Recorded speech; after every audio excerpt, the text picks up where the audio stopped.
everyone, welcome to the community classroom. This is Dr. Tracey McCarthy, psychologist, attorney, and educator, and what we're going to be talking about is the question of whether King James 6 and 1 actually came to America in 1603. There is a belief that has been going on for a few years now that King James actually ventured to the Americas, particularly the American mainland, in 1603. There are also assertions regarding charters that he allegedly created and that he was, actively facilitating the transatlantic slave trade. One thing to remember when dealing with monarchs in particular who have been maligned in history, sometimes there is that maligning in order to degrade the memory of that particular monarch, particularly when a dynasty has been overthrown, such as this dynasty was. And so whenever there are succession battles, you just need to take many things that are said about that particular monarchy, sometimes with a grain of salt. Now, that's not to suggest that King James was perfect, but it is to suggest that, in terms of looking at historical narratives and looking at historical artifacts, even when you're talking about these primary sources, you need to be very cautious about what you're looking at, the legitimacy of what you're looking at, and the extent to which the piece of evidence is reliable. And so what we're going to do is we're going to look at some findings from two YouTubers regarding this assertion that King James came to America in 1603. And these are conclusions that were made based upon an American history book. And so there were some findings in a book related to King James that the individuals believed indicated that King James actually traveled to America. And this will be posted on two platforms, and so if you see it on any platform other than the Dr. Tracey McCarthy or Ancestry and Legacy, it is stolen and unauthorized. Let's get started.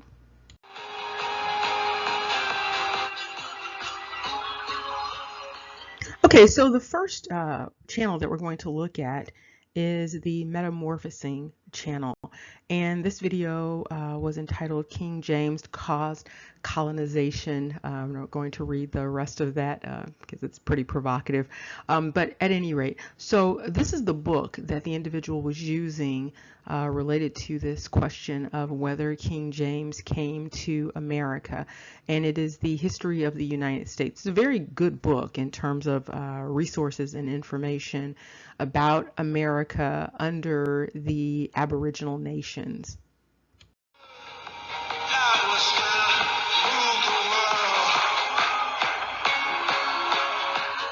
And here you can see from 432, the drop radio, another video related to the exact same book. There's only a year difference in terms of the publications of the books. The individuals actually had hard copies of the book, so that's an important thing to note. And this video, it was in 2016, and the title was the 1603 Voyage of King James to Colonize the Copper-Colored Race of America.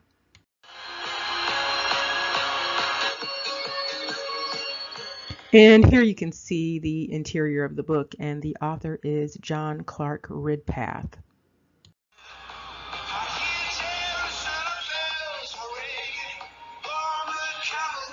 And here you can see the date of publication for this particular book, and it is 1876.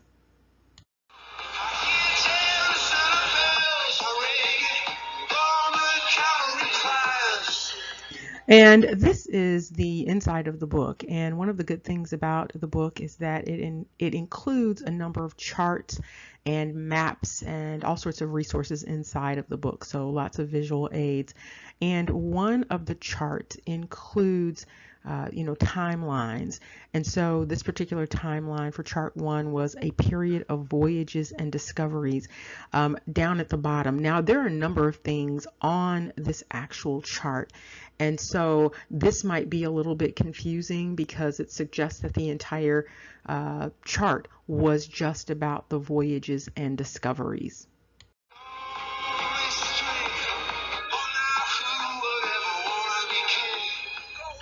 Okay, and what you can see, this is in the Metamorphosing book, and this book is dated 1877.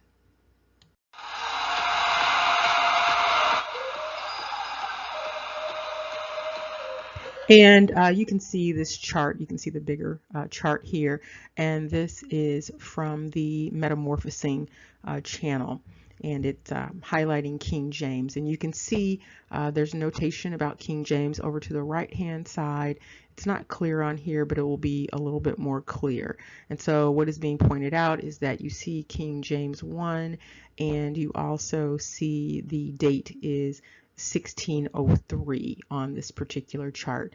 Another thing that you see on here, which is important to note, is up at the top it says the kingdom of Jerusalem overthrown, and you see right under that Columbus born, and so you have that in that time frame up above on this particular chart.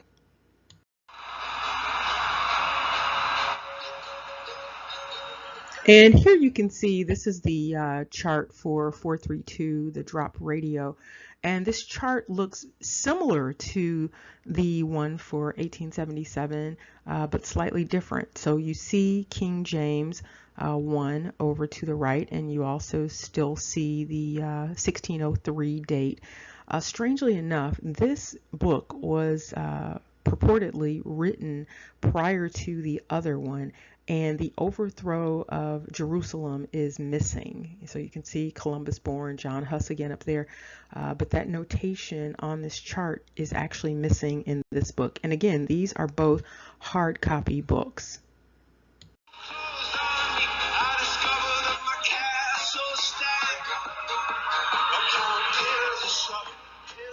And here you can see more closely, more clearly with the drop radio book. You can see where it shows King James 1 and 1603, and then you can see Charles 1 under that, and 1625 it looks like.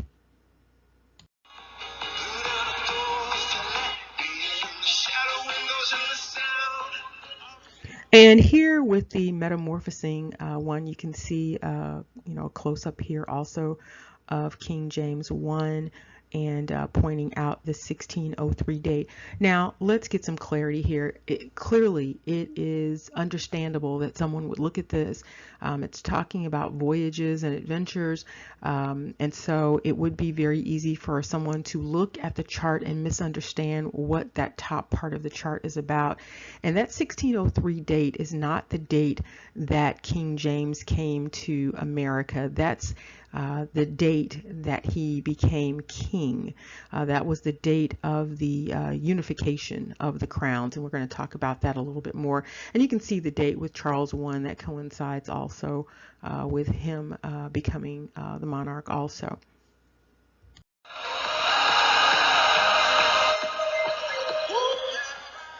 Okay, so this is an internet copy. So this is a printing of the book, of the hard copy book, and this is from 1882. The same author, just a few years later, and again it has the maps, charts, portraits, and diagrams.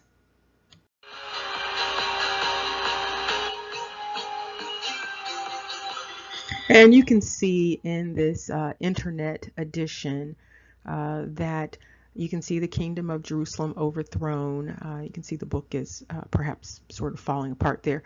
And you can also make note of the King James date of becoming the monarch of the unified kingdom.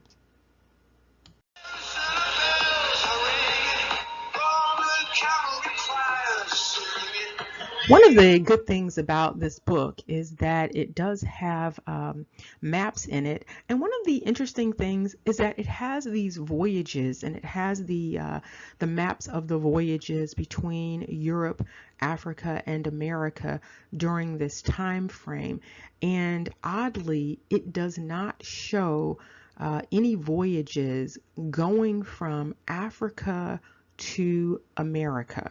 You can see circumnavigation from Europe around Africa, but you do not see direct lines going into the Americas. So it's a very odd dynamic. You see lots of movement between Europe and America. You see movement from Europe into going around Africa, but you don't see that movement that you see in the slave ship database of movement going between Africa and the Americas and Europe.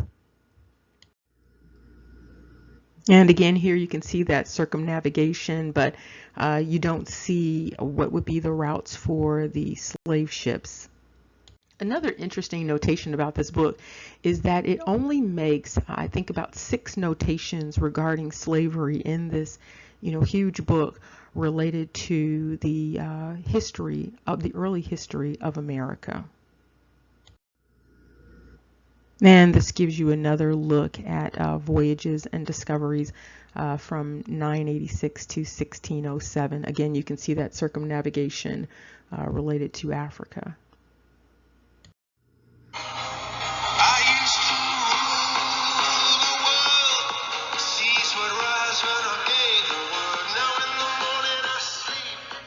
Okay, so as promised, we're going to look at what really happened in 1603. And again, it's easy to make that mistake because of the way that chart was constructed. But what has happened is a number of people have taken this up with this belief that King James actually traveled to America. And if you know anything about King James, historically, he was not exactly the most trusting of kings. And so the idea that he would actually get on a ship with a group of people traveling for months to get to America, it's pretty much inconceivable that he would actually do that. But clearly you can see how someone would, make that mistake looking at that chart and the way the chart is structured. But what really happened in 1603 that was of note in terms of that chart was the proclamation of the Union, and this was the Union of the Crowns. And when King James was crowned at this time, he actually unified a number of kingdoms, and so he was the rightful heir to the crown for Scotland and Ireland and England, and at some point in time France was also a part of this whole dynamic. And so that's what really happened in 1603. So it wasn't that he actually traveled here, it was that he pretty much unified those crowns.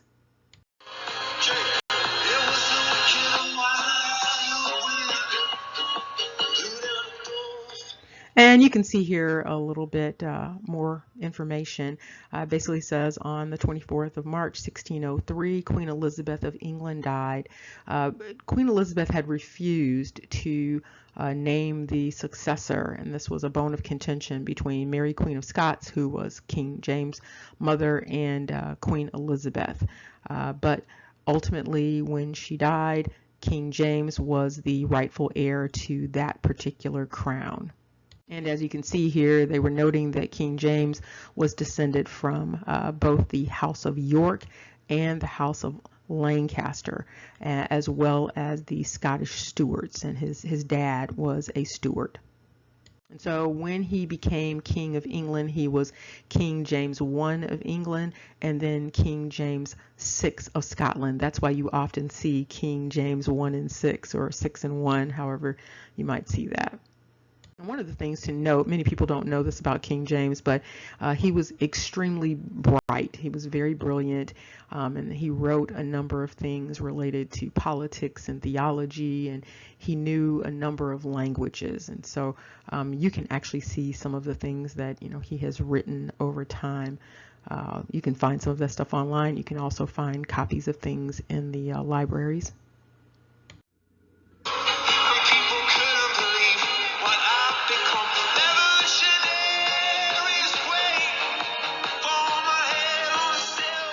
And for those of you who are interested, you can actually read the Proclamation of the Union of 1603.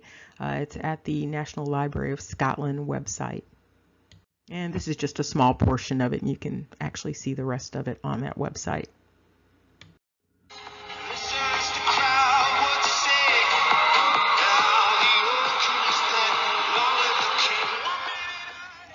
Okay, one of the things just to make note of is that, again, when a monarch has been deposed or the dynasty has been deposed, there is often a process of maligning the entire bloodline of that particular monarch.